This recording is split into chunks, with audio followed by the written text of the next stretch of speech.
Welcome to the Tipping Point Show today. We've got a very, very interesting show today because we're talking about Revelation chapter 8, where Wormwood, the star Wormwood, hits the earth.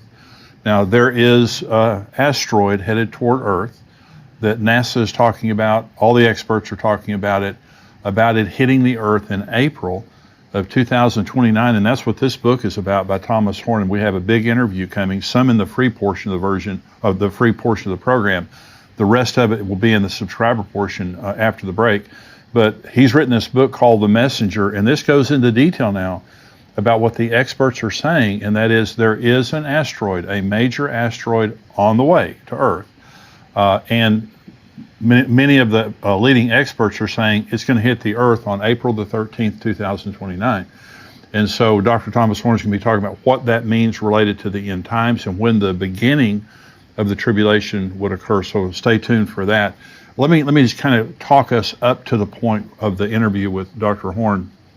I've been talking about the book of Revelation, and there are basically 21 judgments. There are more than that actually in the book of Revelation, but you have the 7 seal judgments, and we've talked about that, the 7 trumpet judgments and the 7 bowl judgments, and they get worse. Now, they start out really bad. Some people ask, does the tribulation begin with, not too much bad stuff happening, and then there's the great tribulation? Jesus is the one that told us in the middle of the tribulation, when the abomination of desolation occurs, he said the second part of that is great tribulation such as never occurred on the earth. And so the last 3.5 years is definitely worse than the first 3.5 years, but the first 3.5 years are very, very severe. The first seal that is broken, there's a rider on a white horse, that's the Antichrist, and he has a bow, he's making war, he goes out to conquer and to make war.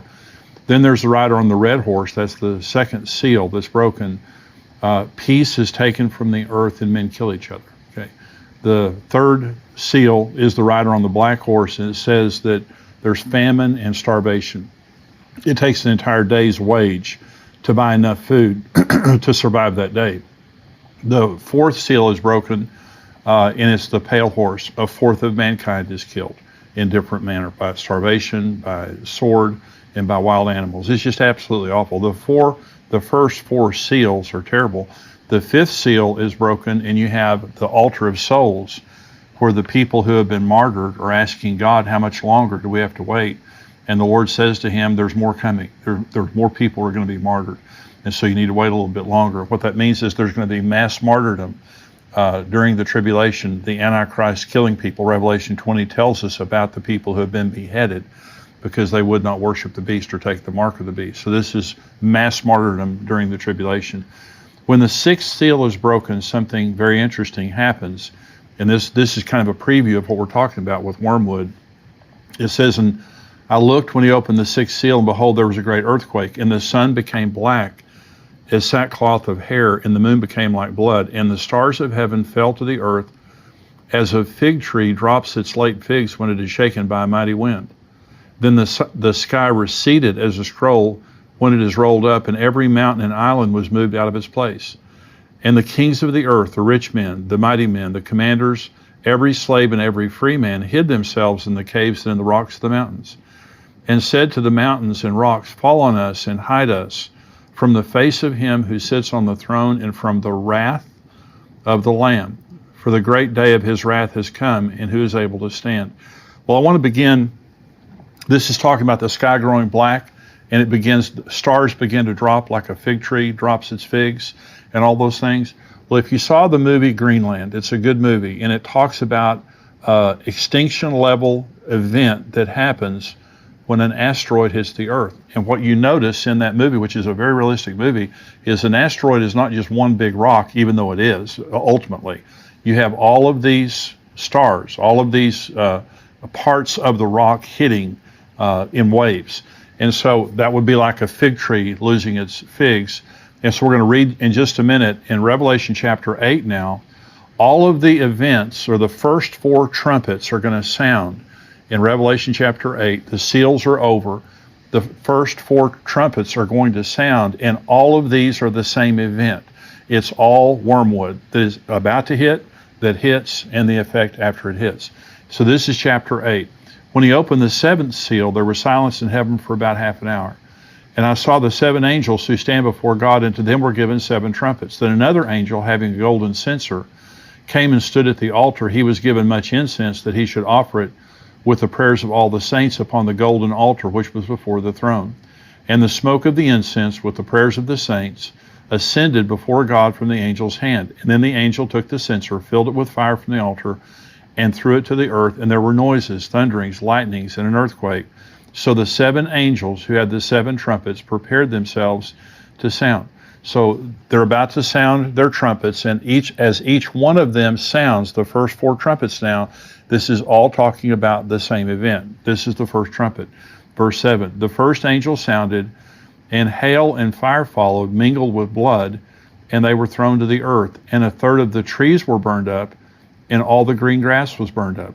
So now here comes this asteroid, and it begins to enter Earth's atmosphere. And what happens is the atmosphere becomes superheated. And so just like this star is coming, it's throwing off these parts of it that come in first. That's what it's talking about here. And then everything begins to get burned up. It begins to scorch the earth. Here's the second trumpet, same event. Then the second angel sounded, and something like a great mountain burning with fire was thrown into the sea. And a third of the sea became blood, and a third of the living creatures in the sea died, and a third of the ships were destroyed.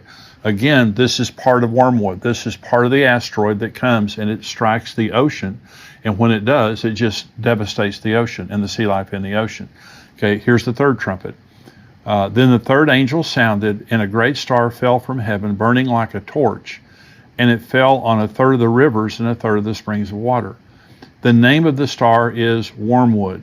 A third of the waters became wormwood, and many men died from the water because it was bitter. Now you notice that this is affecting a third of the earth. Now, that's a massive amount of geography that this is covering, both in the sea and on the land, and it's making the waters poison so that people die when they drink the waters.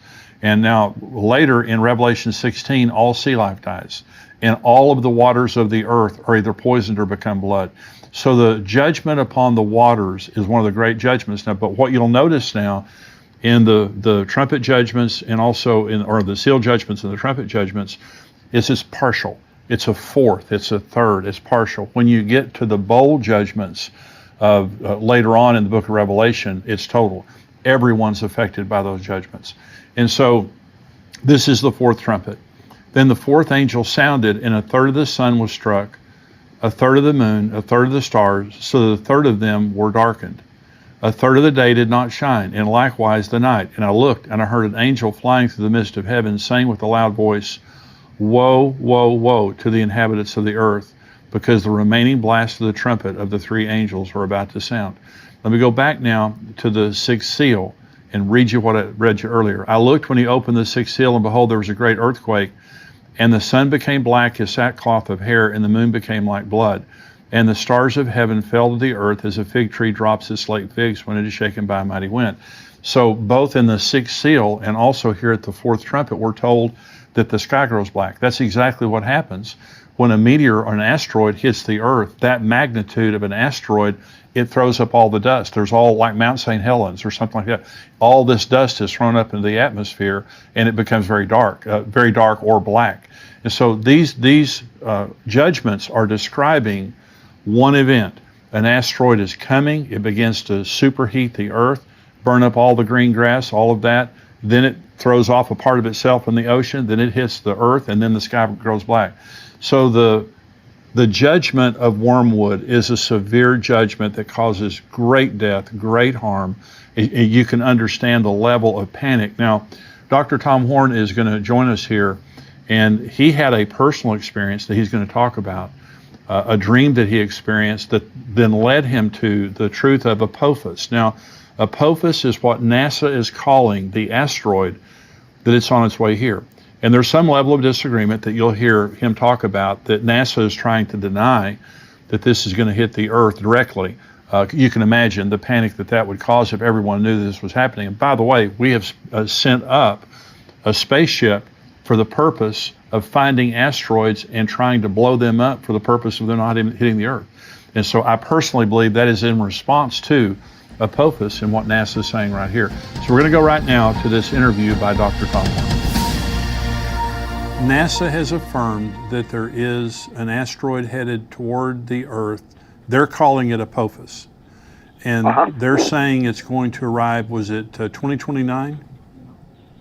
Yeah, Friday the 13th, April 2029. And you may have seen in recent weeks where they're reaffirming something they already did say, and I dealt with it in both the Wormwood prophecy as well as the new book, The Messenger, in which they're saying that while Apophis is going to make a very, very close miss of the Earth, they are saying that right now they're calling an all clear, saying that it's not going to impact the planet. Now, this is something that your listeners need to really pay attention to. There are numerous scientists that reacted to their most recent all clear, warning that the trajectory that they have made, their calculation of Apophis, is off by as much as 600,000 miles. Good. In fact, the mathematician Harry Lear, he implies that Apophis is going to crash into Earth in 8 years from now, and he even went so far as to send a letter to the President of the United States begging him to have the U.S. government scientists cross-check those calculations immediately, because he says that NASA's either playing a game with the trajectory stats, or they are just they're intentionally misleading the public. And then he ends his letter. Anybody can log online and read his letter. He ends that dispatch with this ominous admonition that he thinks we're already out of time anyway. But maybe if we got on it now, and I think behind the scenes they are on it now, I think it's part of the reason Space Force was formed, that they're trying to figure out how they might be able to mitigate this incoming event. But it's not just Lear. Nathan Myhrvold, who was the head of Microsoft, the science department for Microsoft for many years, he is consistently listed every year in the top 100 scientists in the world. And he recently wrote a peer-reviewed paper that I referred to in the books called An Empirical Examination of Wise, Neo-Wise Asteroid Analysis and Results, in which he not only refutes a lot of the data from NASA, he charges them outright with deliberately misreporting threats by these near-Earth objects and of behaving extremely deceptively with deliberate scientific misconduct. So in other words, he is saying this wasn't an accident on part. They are going out of their way to intentionally cover up very real, potentially imminent space threats, including Apophis. And then there's a video on YouTube that anybody can watch right now that's got the famous planetary scientist and the astrophysicist Neil deGrasse Tyson, very popular figure. And he says that on April 13, 2029, I'll quote, this is from the YouTube video, this is a quote, Apophis will come so close to Earth that it will dip below our orbiting communication satellites. It will be the largest, closest thing we have ever observed to come by Earth. The orbit we have for it now is uncertain because these things are hard to measure and hard to get an exact distance for, so we cannot tell you exactly what that trajectory will be. So, and this was the same thing that the astronomer from the Pentagon told me. He said it's absolutely baloney. Well, he used a different word that I won't use. He said it's absolute baloney. He said you can't say that a stone as big as Apophis, and it's a monster, is going to come literally below the satellites, knock out some of the satellites, below the satellites that are in orbit around this planet, and yet say with any certitude, but no worry, it's not going to strike the planet. He said that's absolute baloney. Watch the movie Greenland, where right up until and so you know that in the beginning, NASA, they're all saying, no worries, it's just going to skim past, no big deal, take pictures, draw cartoon pictures of it. And then all of a sudden, everybody starts heading for cover. And that is what many of these people believe is going to happen with Apophis. Now, why would NASA be covering that up? Well, it's really obvious, because it would create mass panic. And maybe meanwhile, they might come up with some way to mitigate the incoming of that asteroid. They're sending a spaceship up right now to blast an asteroid. They announced they are. Yeah.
That's exactly right, and that's the reason why they are doing that.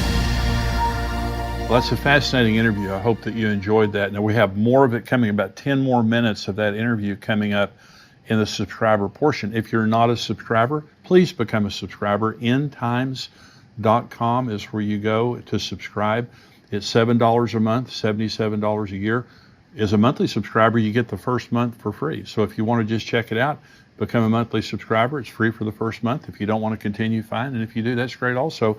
But become a subscriber. If you're not a subscriber, I'm going to say goodbye to you. If you are a subscriber, we're going to take a short break here, and we'll be back with more of the interview from Dr. Tom Horn, and I'm also answering questions.